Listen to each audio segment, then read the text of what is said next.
You're listening to Mastering Money in Midlife, Episode 6. Welcome to Mastering Money in Midlife, a podcast for midlife women in business to overcome financial anxiety and make more money without burning out or sacrificing their families. Join certified life and money coach Debbie Sasson as she shares practical business strategies and mindset shifts that help you dissolve the money blocks that keep you stuck in a cycle of under-earning and under-saving, sabotage the growth of your business, and prevent you from building the wealth that you desire. Hello, my friends, and welcome back to the podcast. Today, I have an exciting episode for you. We're going to be talking all about money dates.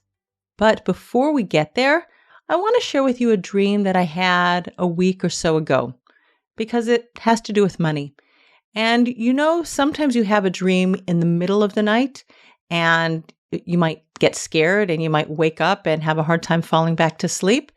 And then there are those dreams that I have where it's the morning, I'm just about to be getting up, and there's always something interesting, maybe a little bit of suspense in the dream. And I really don't want to wake up because I want to find out what happened. Are you with me? Has that ever happened to you? So that's what happened to me about a week and a half ago. I had this dream about a $90,000 bid that my husband put on a property. And I actually don't know if it was $90,000 or 90,000 pounds because he's English. It could have been either one. And he didn't tell me that he was going to do it. And I remember feeling in the dream that there was something that he was hiding from me. And there's a topic that maybe we'll talk about in the future called money or financial infidelity. And that's the sense that I was getting, that there was something suspicious going on because he put a bid on a property and he was hiding this thing from me. And I woke up in the morning, and of course, I was curious to know what was going on. And as I was drinking my coffee, he came into the room, and I said, "Oh, I had a dream last night." He's like, "Yeah?" And I said that he put this bid on a property, and he said, "Oh, it must have been a garage." Right? That's all he could fathom was something that was only $90,000 or pounds. It must have been just this little property like a garage. And with that, in a very matter-of-fact way, he left the room, and that was the end of the story. So I'll never find out what it was that he was putting a bid on, and it's certainly not at all like my husband, Jonathan, to hide anything to do with money from me. But as I was having this awareness around this interesting, experience that I was having, I said, money dates is something that I should talk about because people, especially people in committed relationships, need to talk about their money. And I'm not saying that with everything going on in a family, each of the partners needs to be intimately involved in all the different aspects of money. There's the spending and the earning, investments, taxes, insurances.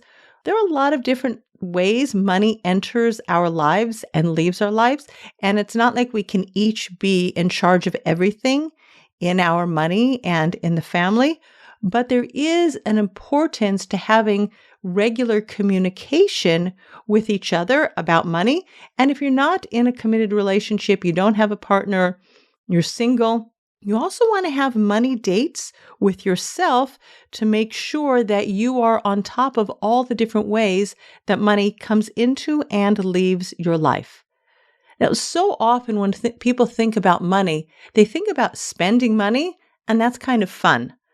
But managing money, looking at the bills, paying taxes, dealing with insurance, that kind of leaves people feeling like, ugh, right? You know what I'm saying? Like that dread, heavy, oh, it's something else that I have to do kind of feeling. And they put money or deal with, pay taxes, call the insurance agent. They put this money topic on their to-do list, but something more interesting always comes along. Like maybe it's cleaning the bathrooms, doing laundry, cooking dinner, right? There's always something more interesting than money that we can do to distract ourselves. And there's always something more interesting on our to-do list that we can do to distract ourselves from managing our money and doing it better. So let's talk about why you want to have a money date?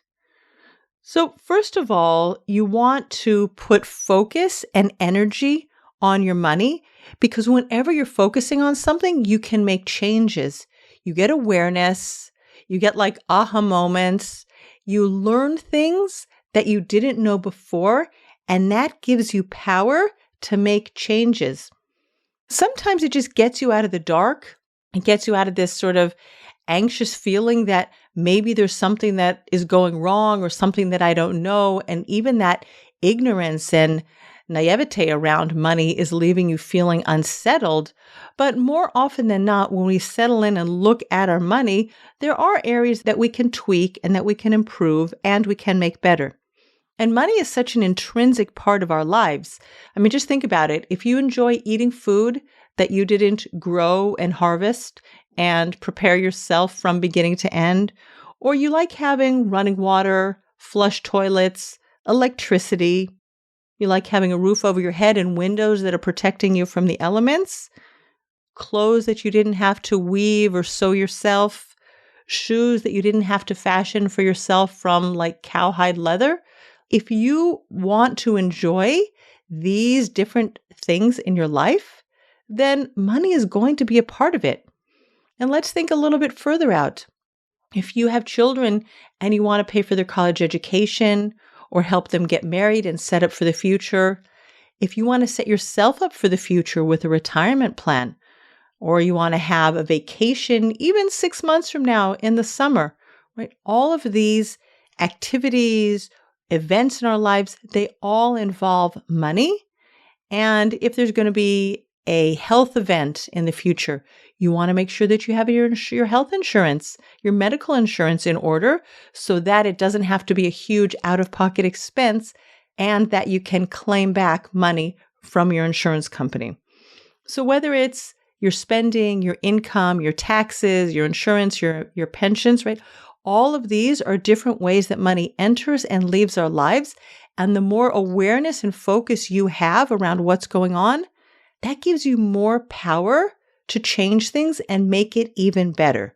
So that's why you want to focus on your money and take care of it better. So I like to call this time where you're focusing on your money a money date. A date is something that we look forward to, right? You might be having a date with your husband, your partner, to go out to dinner, or maybe it's even a coffee date or a lunch date with a friend, or a play date for your children. Now, your kids for sure are looking forward to that. And maybe as a mom, you're also looking forward to your child being out of the house for a little while and you get some peace and quiet. Having a date for you're going to the theater, to the symphony, a date for a wedding, these are things that we look forward to and we anticipate. So when you use the word date with your money, it creates a different ambiance, a different feeling about your money that, oh, this is something that I get to look forward to. And you put it on your calendar. And my husband and I, we were very good at the beginning of 2021. We're like, that's it. Thursday morning is going to be Family Finance Thursday. And week after week, we were great. We showed up, we did our work. Then in August, we went on holidays and it sort of went by the wayside. And then in September, it was the Jewish holidays. So we had other things going on. And then we kind of got to be in cahoots with each other. And we weren't so good about meeting on Thursday mornings. And then I had a client that I started scheduling on Thursday mornings. So things started to disintegrate a little bit.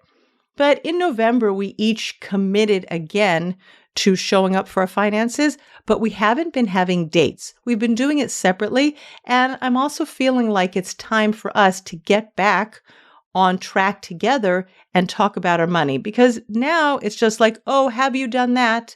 And I'm like, yeah, I'm paying the taxes and dealing with our estimated taxes for 2022, but we're lacking that connection around money that we had earlier in 2021. So a date is something that you get to look forward to. And you might want to make a nice atmosphere. Make yourself a nice cup of coffee with some frothy milk or a green smoothie. You can put on makeup and perfume and really show up to your date like it's going to be a fun experience.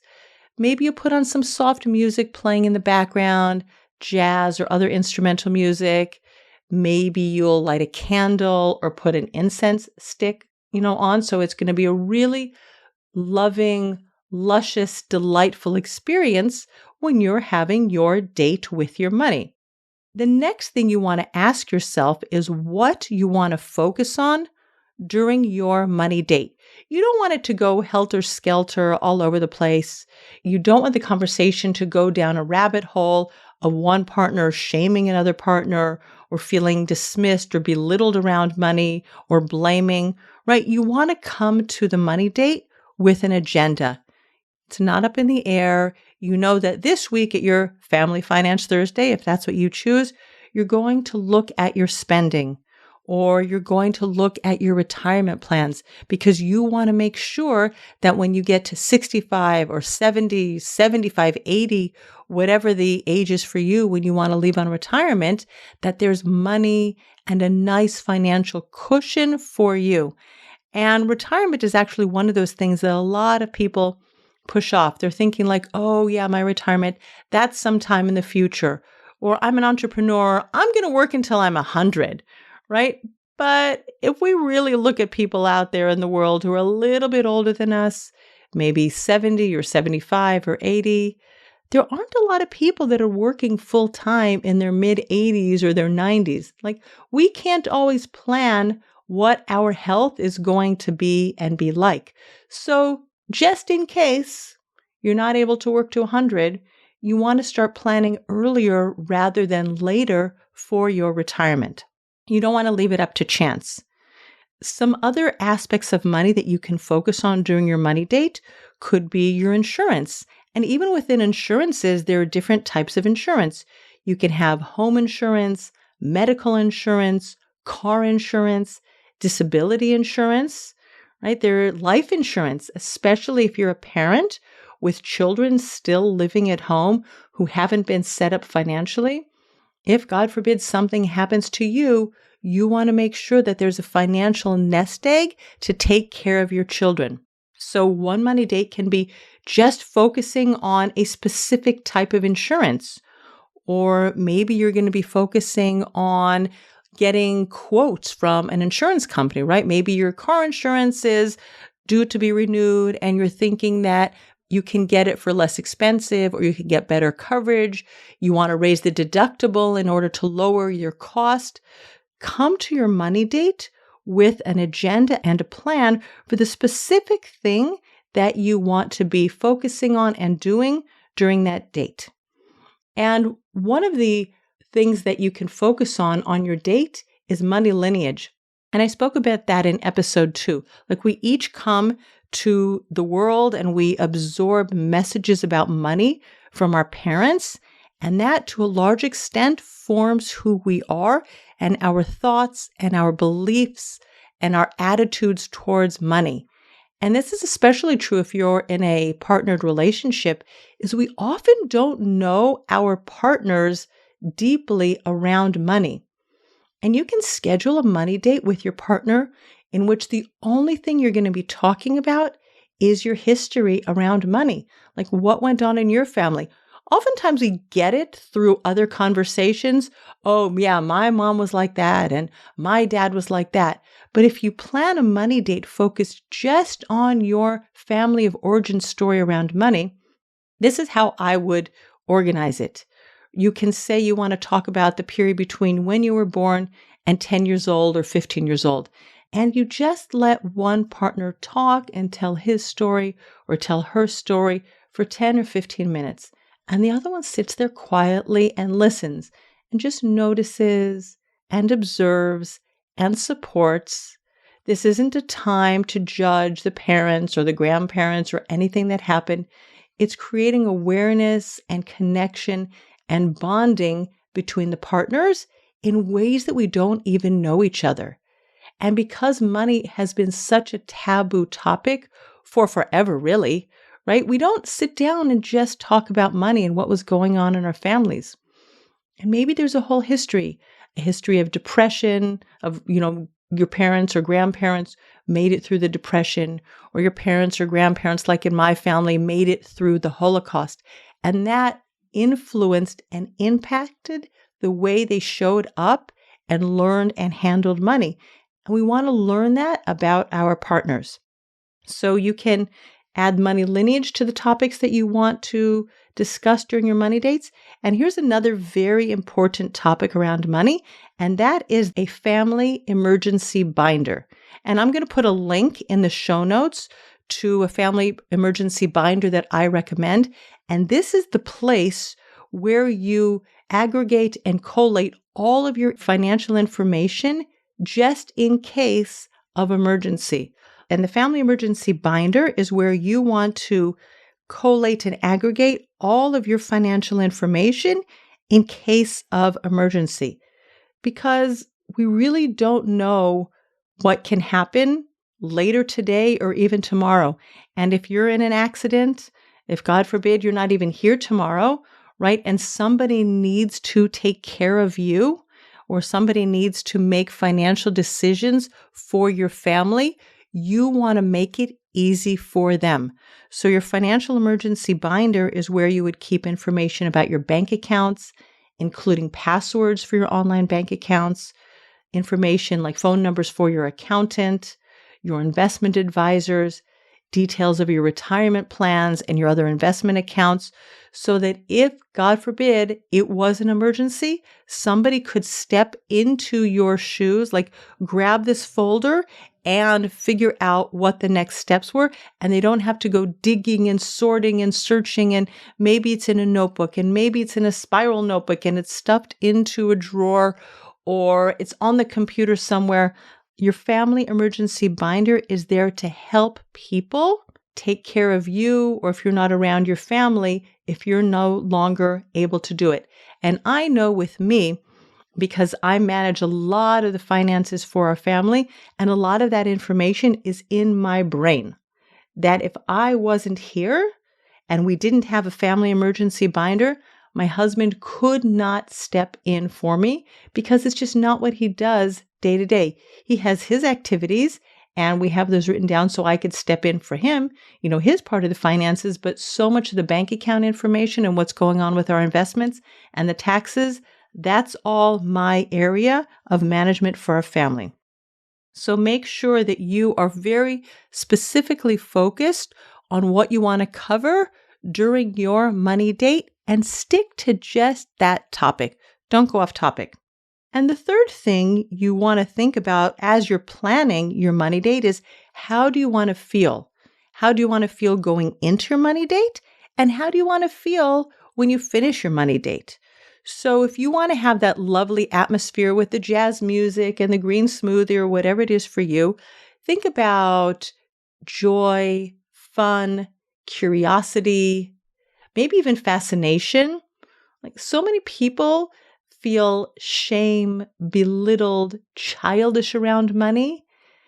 But when you're putting your money date into your calendar, Thursday mornings at 8:30, like my husband and I had, when you show up with that more open, expansive energy, that's how you actually approach it. It's not that dread and angst and, oh, I feel like I've been so avoidant for so many years and I'm such a bad person. You're like, no, this is money. It's fun. I get to take care of my money. How can I make it better today? And you're thinking about that and showing up for your money, and really your thoughts about how you want to show up and how you want to feel during your money date, that's exactly what you're going to create. So don't show up like, ugh, this is what I have to do today, right? Show up with fun. It's money after all. Money is so much fun. And think about also how you want to feel when you finish your money date. You want to feel successful. You want to feel like you nailed it. You want to feel like you can do hard things, right? Maybe it's financial jargon that you're not familiar with and you have to Google a few items and terms while you're having your money date. You want to feel successful. Again, go into your money date with those feelings and with those thoughts like, I'm going to be successful. I'm going to have fun. Money is so much fun. Taking care of my money and managing it better is the ultimate in self-care. And that's really a thought that I'm going to end with. And it's a thought that I like to think all the time, that taking care of money is the ultimate in self-care. Because when you're not taking care of your money, there's a lot of angst and nervousness and anxiety, or you're just pushing it away under the carpet or stuffing it into the drawers. But you know that that elephant is still in the room, and you know that your money needs to be taken care of, so you're not feeling that joy and that excitement. So take care of yourself by taking care of your money. All right, my friends, that's what I have for you today. And I want you to leave me some comments. Tell me if you have had money dates, or if you're planning your first money date, how it went after your first money date. Like, what was the feeling? Do you feel accomplished and joyful, and this was an amazing experience that you want to repeat over and over and over again? Because if that's how you go into it, you're going to keep doing it. All right. And to celebrate the launch of my show, we're on episode 6. I want to remind you that I'm going to be giving away 5 popular business and money books, including my book, The 1K Investor, Simple Smart Steps to Start Investing with $1,000 or Less. I'll be awarding 5 lucky listeners who follow, rate, and review the show. It doesn't have to be a 5-star review, although I sure hope you love the show. I want your honest feedback so I can create an awesome show that provides tons of value. Please visit masteringmoneyinmidlife.com/podcast launch to learn more about the contest and how to enter. I'll be announcing the winners on the show in an upcoming podcast. Thank you, and bye for now. Thanks for listening to Mastering Money in Midlife. If you want more information on Debbie Sasson or the resources from the podcast, visit masteringmoneyinmidlife.com.